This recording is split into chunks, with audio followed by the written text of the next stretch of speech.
This is what I experienced minutes after setting foot in my family's hometown. We literally just got here. We went through the first military checkpoint, and a bunch of soldiers stopped us, started yelling at us. I'm in the old city of Hebron in the occupied West Bank, a place that once bustled with life. But I'm about to see what Israel's occupation and settlers have done to the heart of this city and to the people who live here. I'm a Palestinian-American journalist, and I've spent much of my career reporting on the occupied territories. But Hebron, one of the West Bank's largest cities, is also my roots. My father was born and raised here. I've returned to learn how the occupation has decimated his beloved hometown, a place he hasn't been back to in years. I had a mixed feeling, nostalgia with anger, despair over despair. What can I say? I know it's really hard for him to see this, and so it's emotional for me.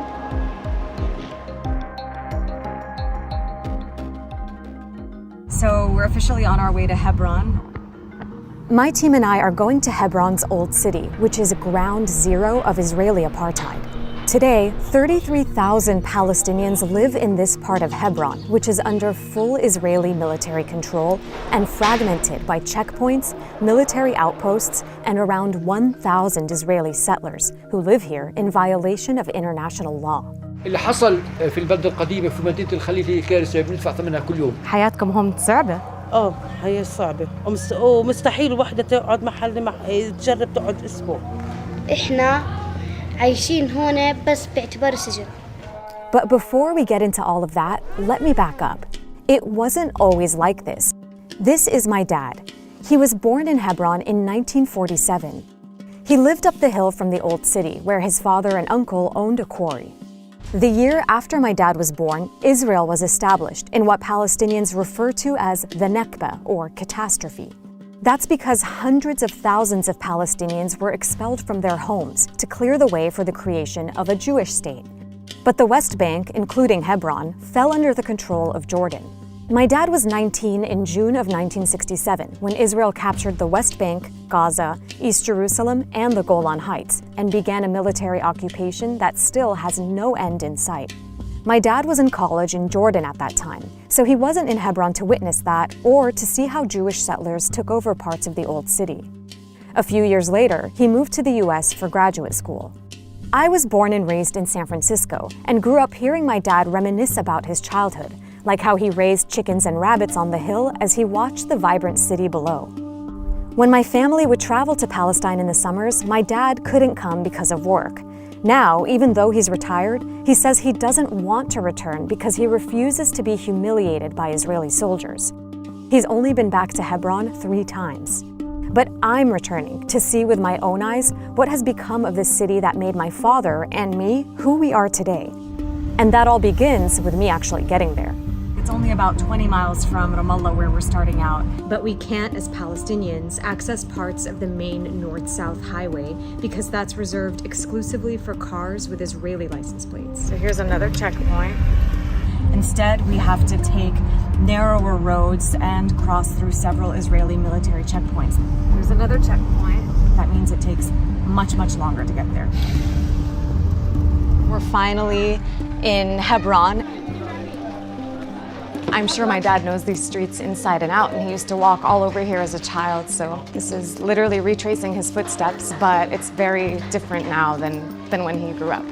Today, many parts of the city are off limits to Palestinians. All right, gonna go through.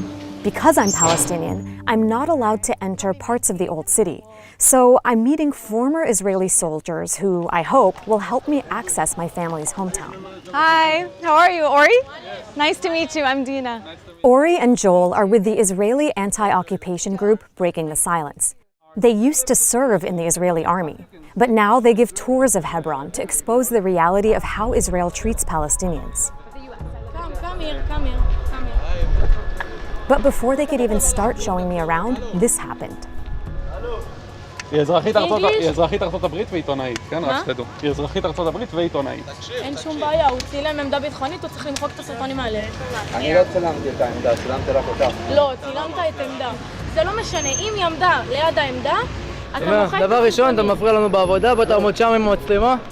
דבר ראשון. עכשיו דוחף אותי. יופי, דוחף אותו, כרגע הוא מפריע לי בעבודה. My Palestinian film crew, who have the proper credentials, are sadly used to experiencing this kind of nationalistic harassment and taunting. So I've been in the old city for about 5 minutes and we were already stopped by...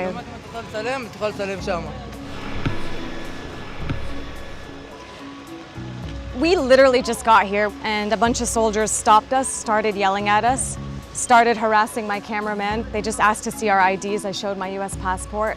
To all of a sudden have like 6 or 7 armed Israeli soldiers just swarm you. It's honestly really upsetting that this is how you get welcomed to your own home city.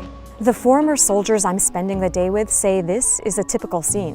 When you consider the fact that they grew up in Israeli society, they have education and media and a political system, all of those elements are telling them that Arabs are scary, you know, Palestinians are bad. And then they get an opportunity when they're in the army, they have power in their hands, and it's not surprising that they use it. Finally, the soldiers give us back our IDs.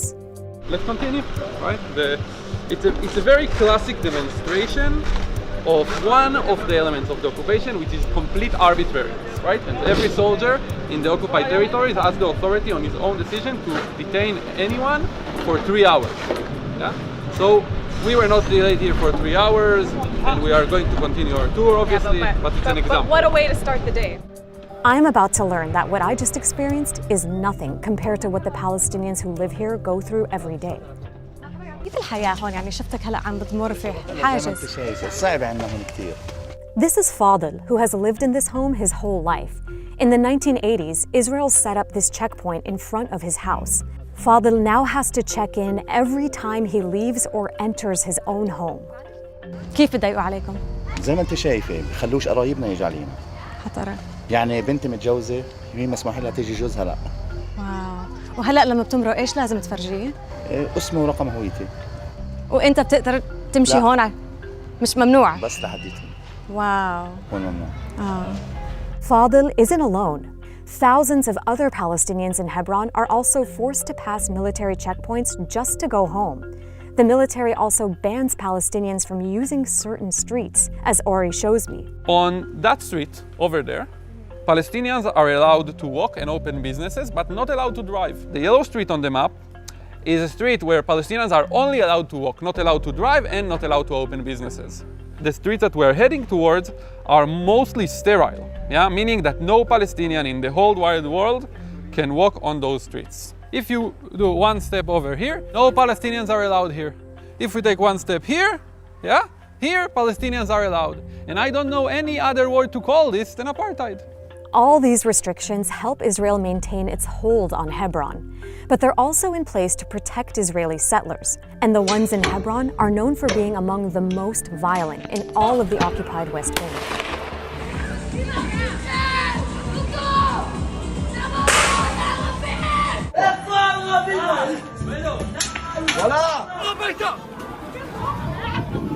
Our order in Hebron is protect the Jewish settlers, right?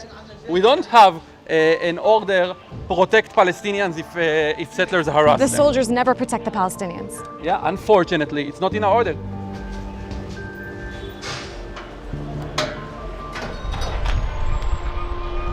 This is kind of a common sight here in the old city. There's a Palestinian family that lives at the end of this alleyway. Above them is an Israeli settlement, and because the settlers throw garbage down at them, they have to put these nets here to protect them. يعني هون لما اجوا يعتقلوني هون بالضبط يعتقلوني. كنتي هون بالضبط؟ كنت بالضبط هون. لما اجوا يعتقلوني بالضبط هون كنت. The family at the end of the alley is the Sidrs. Just a few weeks before I arrived to Hebron, nearby settlers accused their 13-year-old daughter Selwa of picking a knife up off the ground.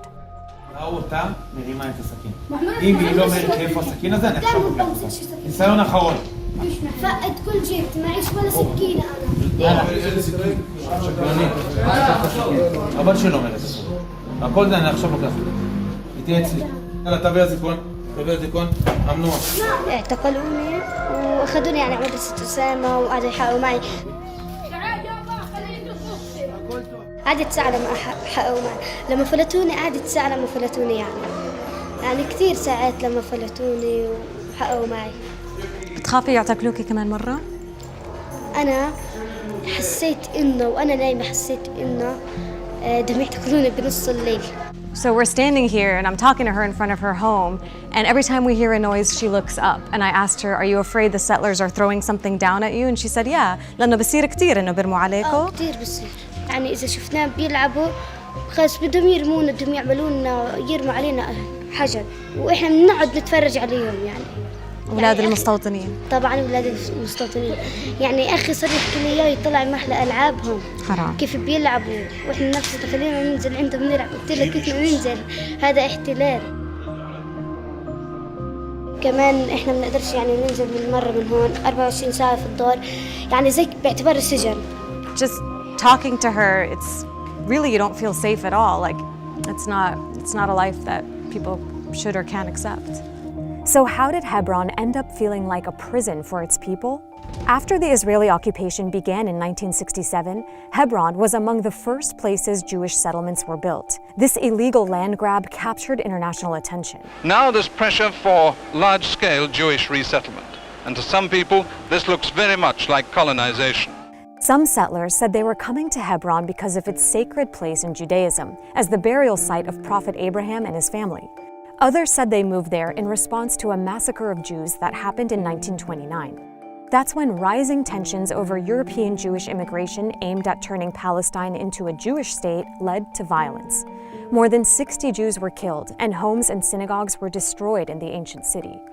But even after the settlers moved in, Hebron's streets weren't segregated. Then, in 1994, everything changed. An American-Israeli settler armed with an assault rifle entered the Ibrahimi Mosque during Ramadan and killed 29 Palestinians. Palestinian fury as the victims of the mosque massacre are rushed to hospital in Hebron. Doctors say most were shot in the back as they knelt to pray. The shooter was ultimately overpowered by survivors and killed. But today, many Israelis in nearby settlements continue to honor him. In response to this massacre and the unrest that followed, Israel punished the victims, closing off roads and choking the economic lifeblood of this Palestinian city. You know, we're just seeing so many empty houses, empty storefronts, Israeli flags everywhere, soldiers stationed everywhere checking us. Since the crackdown, over 1,500 Palestinian-owned shops have closed for good, and more than 1,000 Palestinian families have moved away from Hebron city center. They have decimated the old city Israel has. And it's really unfortunate to see. I mean, this should be a thriving, bustling marketplace right now, and it's completely empty. Look at these empty homes, used to be the prime real estate in the West Bank. She's harassing a Palestinian right now, just because So he's sweeping. basically what we and can just see here, the Palestinians cleaning the street, they just tried to clean around the military post to do their job, yeah, because this is still a street where Palestinians are allowed to walk. And this settler woman told them that they shouldn't enter, there, they cannot enter this, even though it's a military post. Please don't touch our camera. That's wild. The settler woman got mad at the Palestinian for sweeping the street, and then she attacked us and our cameras and tried to block us from filming. Many of Hebron's settlers moved here from the United States. Sadio came from Brooklyn a few years ago. Does it bother you that you're living somewhere so heavily militarized where Palestinians that have been here for generations are getting kicked out of their houses and can't walk on certain streets? So I'll ignore the use of the term Palestinian since there is no such nation or people. It doesn't bother me at all. Militarization is a thing happening all across the world. I'm not up to anything and nobody's invading my space for no reason. I don't care. يعني أكثر من مرة الأولاد الصغار كان عندي توم يبقوا في نزل المستوطن كان دا يدبهم على تحت. يحملهم ويدبهم؟ والله كان دا يحملهم على تحت. كيف بيعاملوك المستوطنين اللي عايشين هون؟ هون معاملتهم يعني من مرة مش بني آدمين يعني بعدوا بتفوا بضربوا البنت بتخاف تنزل المرة بتخاف تنزل. أنا بلقى كمان يوم أخوي بحجر صوان هون انتفخ كمان. مين رمى الحجر؟ المستوطن. So why do you give these tours? It's extremely important to show people what the occupation looks like, because This word is very vague for most people, right? Occupation. And when you see here, when you walk on those segregated streets, you cannot ignore the reality.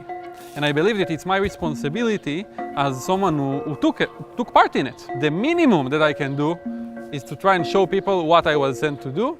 I believe that any decent human being who will see this will want this to end. So we're gonna attempt to enter Shuhada Street right now. No Palestinians are allowed to be on that street, only Israelis and foreigners. I'm gonna enter on my US passport. Of course, I'm originally Palestinian, so we'll see how that goes. While all of Hebron's old city has been affected by the occupation, the most striking example might be Shuhada Street. It used to be the city's most important, vibrant thoroughfare. My dad went to middle school on this road, and his family owned shops here. But in the years following the 1994 massacre, Palestinians have been banned from walking on this street, even if they live on it. So the Israeli military welded these Palestinian doors shut. See?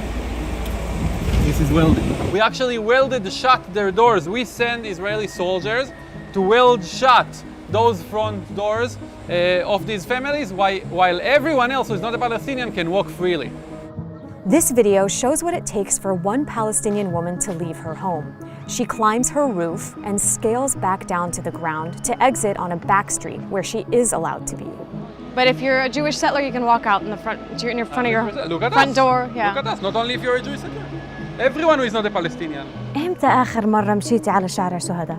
يمكن من 25 سنة. 25 سنة، يعني كل يوم تطلعي عليه وممنوع. كل يوم بطلع عليه، أما هو مشيت كان تبنا بدنا نروح مثلا هاي الكارنتينا، بدنا نطعم الأولاد، أمشي هذه المسافة كلياتها على الكارنتينا. كانت كلها فاتحة المحلات وسوق الخضرة والسيارات، هات ما في حدا. This is the old central bus station in Hebron, and they've turned it into a new military base that's under construction there, and behind it is a new settlement. Over here, we can walk and have a look on the old jewelry market. This whole thing is a settlement.